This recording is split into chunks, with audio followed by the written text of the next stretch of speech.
Meus irmãos, como já é sabido, está conosco hoje o pastor Genivaldo Andrade de Souza, junto com a irmã Rita, sua esposa. Pastor Genivaldo é presidente da Convenção Batista do Estado de São Paulo, pastor da primeira Igreja Batista em Itapema, no Guarujá, e uma grande igreja, uma igreja importante na nossa denominação. A irmã Rita é presidenta da União das Esposas dos Pastores Batistas do Estado de São Paulo. Digo isso para que vocês saibam, imaginem como é intensa a agenda do pastor Genivaldo e da irmã Rita, e portanto como é grande o carinho que eles demonstram em estar conosco, desde quando eu convidei o pastor Genivaldo para trazer a palavra do Senhor aos nossos corações nesta noite especial, nesta noite de celebração. Ele aceitou com muito carinho, aceitou prontamente, e vieram hoje no Guarujá para estar conosco, e por isso nós devemos honrar e amar servos assim. Fora o trabalho intenso que eles têm desenvolvido, dando uma grande contribuição para os batistas do Estado de São Paulo, que está para os batistas brasileiros. Então, é um casal que, mesmo você que não os conhecia, certamente são abençoados pelo trabalho, pela dedicação deles. E nós vamos orar pela vida deles, mas nós também vamos orar pela vida do pastor Becker e da irmã Renata. Cadê ele? Renata, vem cá, querido. O pastor Becker e a irmã Renata farão uma viagem na próxima quinta-feira. Ficarão uma semana fora do estado. Eles irão para João Pessoa, descansar um pouquinho, descanso merecido. E nós vamos orar também para que o Senhor os conduza, dê a eles uma semana de grande proveito e os traga também em segurança. Eu quero, antes de orar, citar duas coisas. Primeiro, a irmã Rosa, nossa missionária, não está conosco hoje, porque está levando a palavra uma igreja batista em Santos. Ela foi convidada e era uma situação em que ela gostaria muito de estar conosco aqui, mas era uma situação que não poderia deixar de aceitar. Quando a Rosa foi para a Guiné, ela substituiu uma outra missionária que precisou vir para o Brasil para fazer um tratamento de câncer e acabou falecendo aqui. E esta igreja da qual esta missionária pertencia, a convidou para estar hoje lá com eles, e ela não poderia deixar de aceitar, e eu a incentivei a fazer isso. Mas a Rosa estará conosco no próximo domingo, e na segunda-feira parte de volta para a Guiné-Bissau para continuar lá o seu trabalho de mais 3 anos. Então, já estejam orando nesse momento pela Rosa e também por tudo aquilo que a aguarda. E a segunda palavra, em relação a ontem, eu não sei, foi sem dúvida percebido por todos que num determinado momento o pastor João Martins teve alguma dificuldade aqui. Na verdade, o pastor João Martins teve uma queda de pressão. Ele passou mal e foi valente, foi guerreiro, porque depois de alguns instantes ele retomou e pregou até o final, nos trazendo uma grande mensagem da parte do Senhor e abençoando a nossa vida. Mas terminada a mensagem, nós precisamos sair para comer alguma coisa salgada, tomar um ar, tomar uma água, né? Mas o pastor João, então, teve essa dificuldade. Orem pela vida do pastor João Martins, da Eliette, sua esposa, um casal muito amado e também muito servidor. Bom, então só para que vocês fiquem sabendo do que aconteceu, e eu tenho certeza que, como eu, você também acha que isso não trouxe absolutamente nenhum prejuízo, né? Foi uma noite extremamente especial, a noite de ontem. Vamos orar? Deus bendito, nós te louvamos, porque desde ontem à noite o Senhor nos tem abençoado de uma maneira riquíssima, através de tantos servos e servas do Senhor, que colocam as suas vidas, os seus dons, os seus talentos diante do trono da tua graça para serem usados pelo Senhor. E o são ricamente, poderosamente. Nós te louvamos pela vida do pastor João, pela vida da Eliette, pelo ministério que eles vêm desempenhando em tantos anos, e também, Senhor Deus, pela bênção que eles foram ontem na nossa vida. Nós te louvamos, Senhor Deus, pela vida do pastor Genivaldo, da Rita, sua esposa, e bênção, Senhor Deus, este casal em nossa vida e na nossa denominação. Quantas coisas especiais o Senhor tem feito a eles e através deles, e o nosso coração se enche de alegria. Também nos alegramos, Senhor, com a rica experiência da presença dos teus servos aqui. E sabemos, ó Senhor Deus, que a passagem deles aqui nesta noite será de grande enriquecimento para nós. Por isso pedimos a tua bênção, pedimos a tua capacitação, o teu fortalecimento na vida dos teus servos, e que o Senhor os recompense profundamente pelo trabalho de suas mãos, que eles se alegrem em ver os resultados, e que eles se alegrem sabendo, Senhor, que em tua potencialidade os resultados ultrapassarão aquilo que se pode mensurar. Abençoa, Senhor Deus, os batistas do estado de São Paulo, que estão sob a direção, a liderança, o pastoreio deste casal. Abençoa, Senhor Deus, também o pastor Becker e a Renata em sua viagem. Esteja com eles, ó Pai, proporcionando aos teus filhos uma semana agradável de descanso, de fortalecimento, e também, Senhor, que eles estejam na ida, na volta, na permanência, debaixo dos teus cuidados e de tua proteção.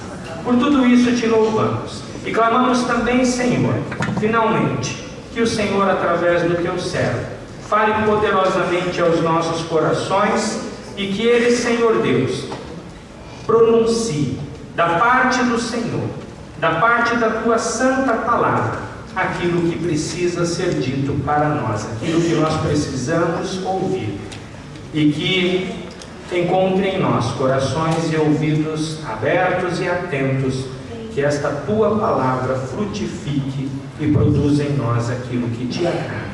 Tudo isso, Senhor, nós clamamos em nome de Jesus. Amém. Amém.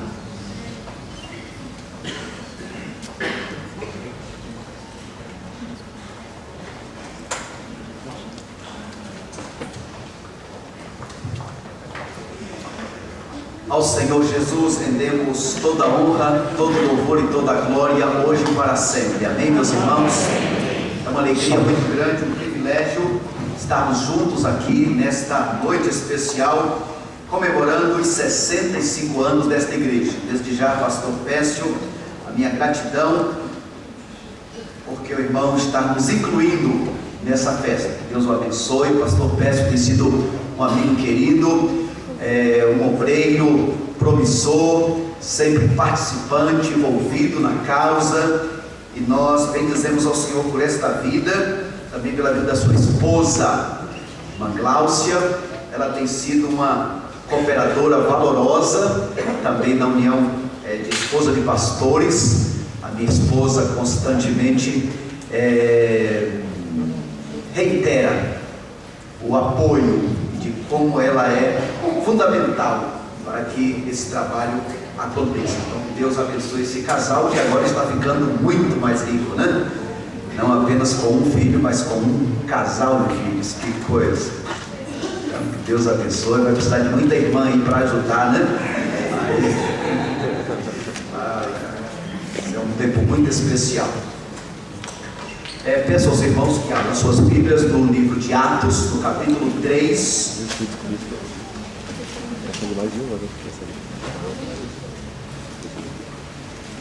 Atos, capítulo 3. Parabéns aí pela música gostosa, rica.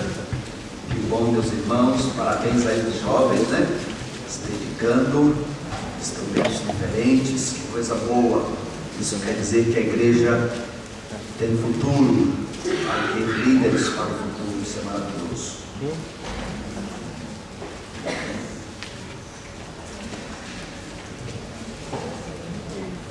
Muito bem, capítulo 3 de Atos. Os irmãos deixem aí preparado, que daqui a pouquinho nós leremos. Como foi dito, tenho o privilégio de estar aqui em São Paulo já há 28 anos. Deus me deu uma família, a esposa querida que está ali, o rapaz que está aí, o filho William, hoje com 26 anos, né? Ele chegou aqui com 3 meses. Então, foi um presente de Deus. Fomos para uma igreja bem pequenininha aqui na Zona Leste, ali em Jardim Assunção, Doutor Guilherme Esperança, onde ficamos 17 anos. Naquele tempo tive o privilégio de conhecer o pastor Mário Barradão, e foi um tempo muito difícil, uma igreja pequena, e Deus nos ajudou a passar este tempo, a igreja alcançar um número um pouco maior de membros, e louvamos ao Senhor por este tempo aqui em São Paulo, e agora 10 anos lá no Guarujá. A Lília nasceu no porão daquela igreja batista ali do Jardim Assunção, hoje com 25 anos, um presente de Deus também. Como os irmãos sabem, tenho o privilégio de ser o presidente da Convenção Batista do Estado de São Paulo. Essa é a nossa sede ali em Perdiz. Se você quiser nos visitar em algum momento, especialmente nas terças-feiras pela manhã, será um prazer receber você em nosso meio.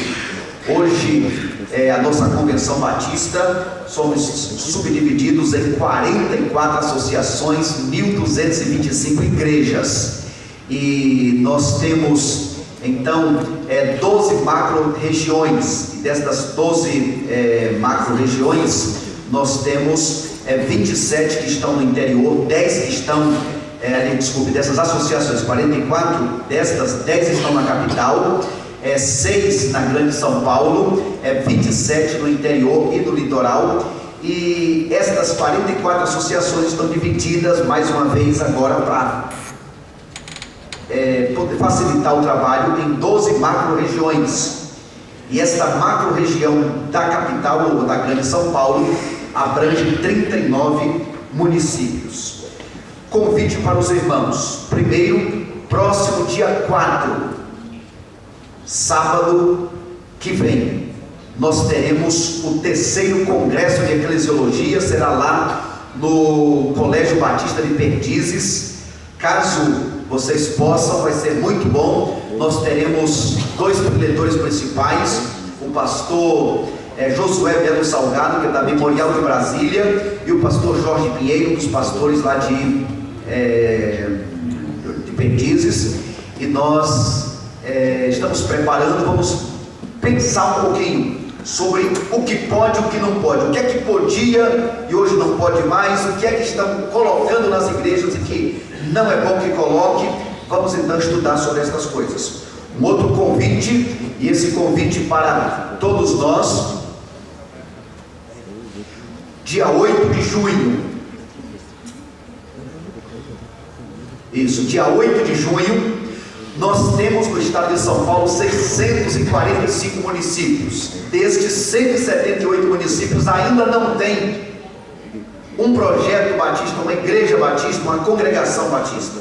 Então nós queremos nesse dia 8 de junho fazer uma ida em massa, fazer um impacto nestas 178 cidades. Eu não me lembro agora, mas se esta aqui é uma das igrejas que já adotou ou não, mas temos várias aqui que já adotaram aqui desta região, da Central do Brasil. E hoje não é mais Central do Brasil, como é que chama hoje? Extremo Leste, é aqui nessa associação Extremo Leste.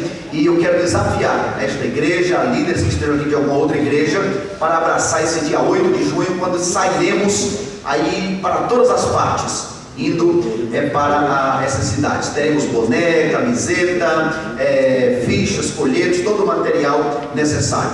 Também convido os irmãos para a nossa Semana Batista lá em Sorocaba. Começa no dia 16 de julho e vai até o dia 20 de julho. Nós teremos uma semana festiva, especialmente dia 19. Nós teremos lá uma cruzada evangelística, e os irmãos estão convidados para participar. As pessoas perguntam assim: como é que os batistas, que não tem um papa, que não tem um apóstolo, que não tem um bispo, como é que os batistas conseguem ficar unidos? Nós, os batistas, temos alguns princípios que nos unem, e um dos princípios é o princípio da cooperação. Jesus, em Atos 1:8, disse: recebereis poder, sereis minhas testemunhas, tanto em Jerusalém, Judeia, Samaria e até os confins da terra. Um dos planos que Deus arquitetou para que a sua obra, o seu reino, seja mantido na face da terra, é através do plano cooperativo. Como é que acontece? Tudo acontece com a fidelidade do crente fiel. Esse que você, não sei se dá para perceber, isso sou eu quando eu tinha 4 anos. Dá para perceber, não? Ok, brincadeira, mas aí tudo começa com o crente fiel, que entrega os seus 10%, fica com 90% abençoado por Deus, é mais do que 100% amaldiçoado por Deus. Tudo começa com o crente. Ele é abençoado, a família é abençoada, e ele abençoa a igreja com 10%. A igreja então recebe os 10%. Essa é a foto da nossa igreja lá em Guarujá. Então recebe os 10% de todos os irmãos. Mas a igreja, ela não fica com tudo para si. 10% a igreja investe para a obra da evangelização, da cooperação na cidade e no estado.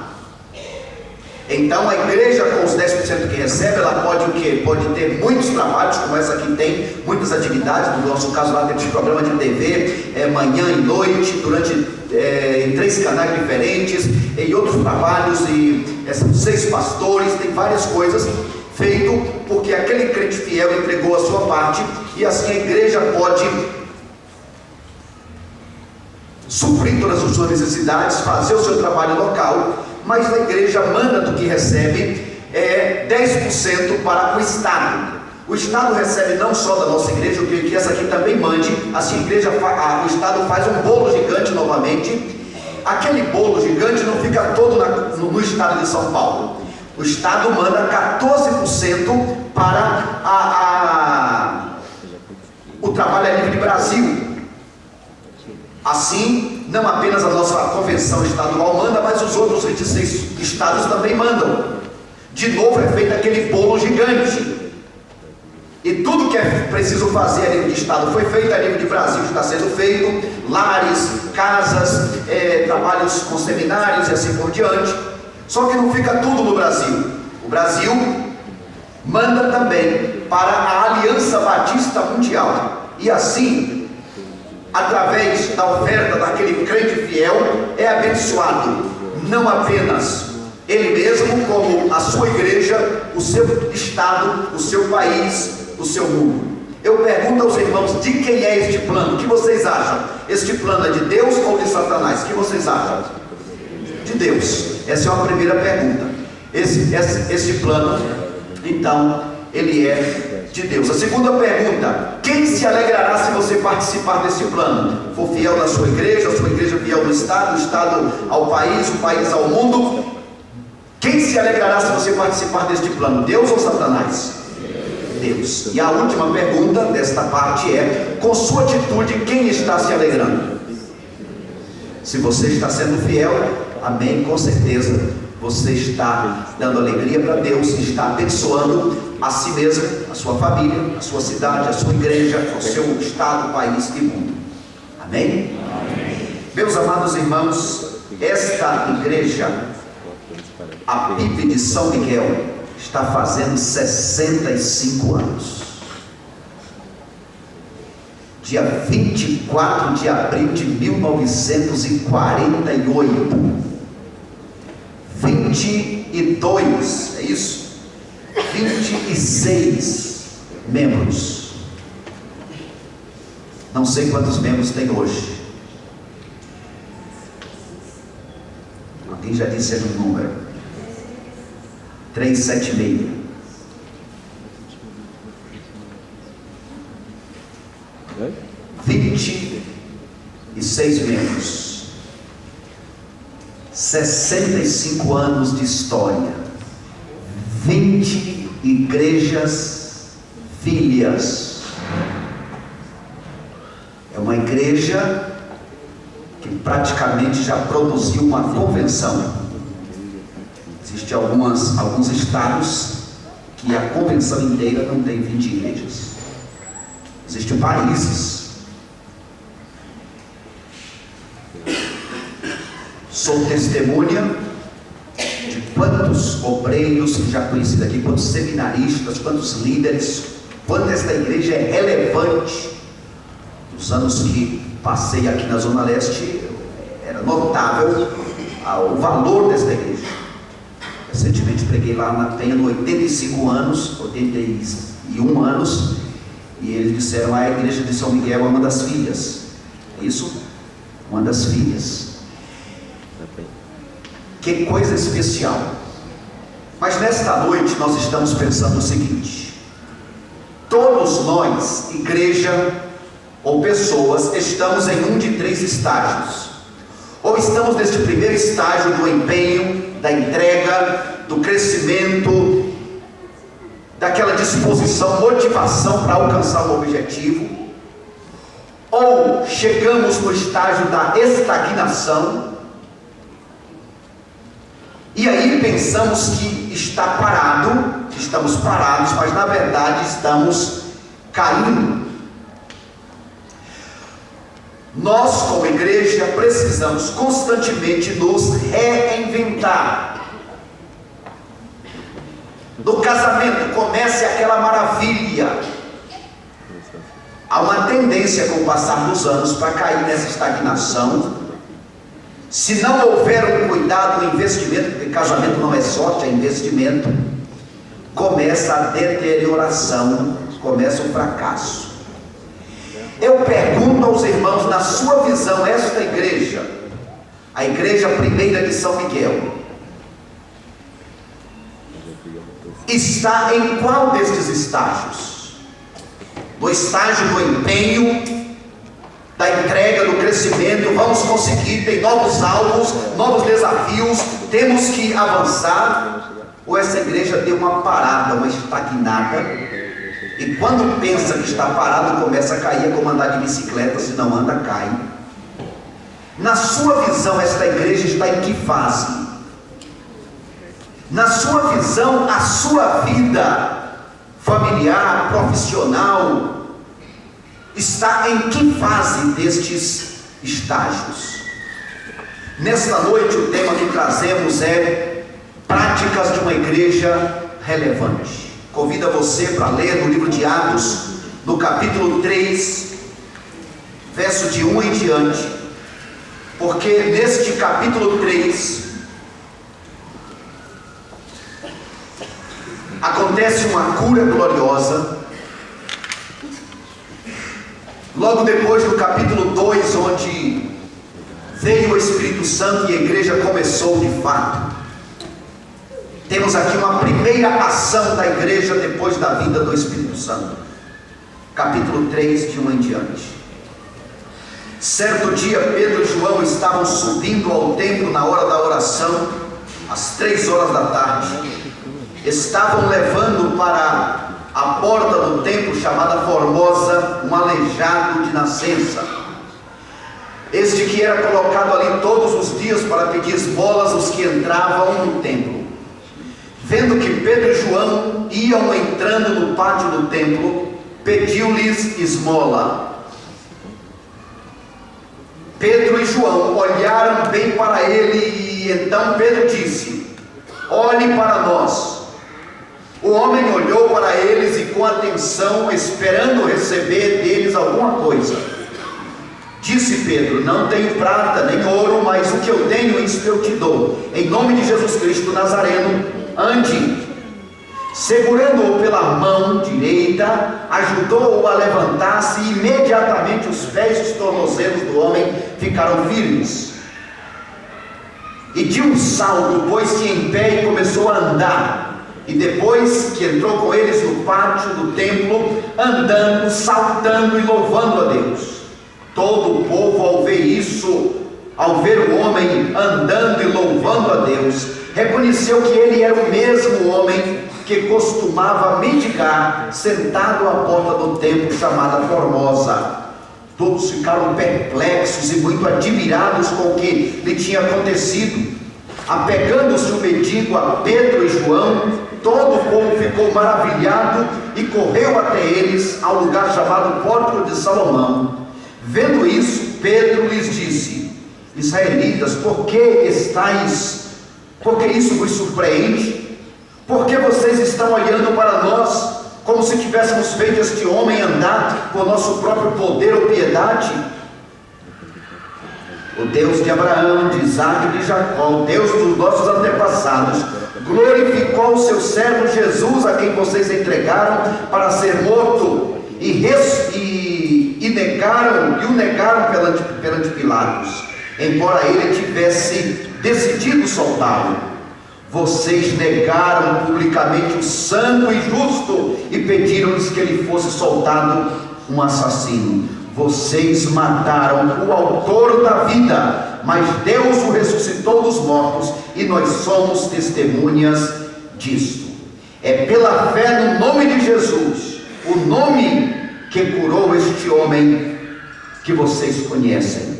A fé que veio por meio dele lhe deu esta saúde perfeita, como todos podem ver. Que Deus aplique essa palavra em nossos corações, amém? Obrigado, Senhor Jesus, porque Tu és maravilhoso. Obrigado por esta noite, pela presença dos meus irmãos e irmãs. Pai da glória, mais uma vez se apodera de cada mente, de cada coração. Que nenhum de nós consiga se esconder do poder da Tua palavra. Que nesta noite a Tua palavra viva, pessoal, seja trazida a cada um de nós, pois oramos no Teu nome, oramos para a Tua honra e Tua glória. Amém, Jesus. Amém, Senhor. Mantenha sua Bíblia aberta neste texto. Vamos repetir juntos. Prática de uma igreja relevante. Mais uma vez. Práticas de uma igreja relevante. Quais são as práticas de uma igreja relevante? Eu disse que toda igreja pode estar em um de três estágios. Às vezes uma igreja está no primeiro estágio em um tempo, logo depois ela vai para o outro estágio e ela pode voltar de novo. Nós temos isso bem claro, por exemplo, quando olhamos a igreja de Éfeso. Para a igreja de Éfeso, diz a Bíblia que quando esta igreja nasceu, lá em Atos capítulo 19, a igreja de Éfeso, esta igreja abandonou todos os ídolos, e esta igreja começou a crescer. Mais tarde, no capítulo 19, verso 10, diz que essa igreja alcançou toda a Ásia através do trabalho dela. Porém, mais tarde, uns 50, 60 anos depois, Jesus aparece e diz para esta igreja: olha, igreja, você precisa voltar a praticar o primeiro amor. Você estagnou. Você está autocentrada, está voltada para si mesma. Você precisa parar e voltar especialmente nesta área do primeiro amor. Quais são as práticas que uma igreja, para ser relevante, precisa praticar? Esta igreja, como todos sabemos, já viveu 65 anos, uma história bonita. Mas como esta igreja vai viver os próximos 65 anos. Estamos agora, pastor Pécio, então rumo ao centenário. Está longe, mas a expectativa é essa. Como a igreja vai fazer, como ela vai agir até chegar, por exemplo, ao centenário. A primeira prática que uma igreja relevante deve colocar no seu dia a dia é a prática da responsabilidade pessoal. A prática da responsabilidade pessoal. Irmãos,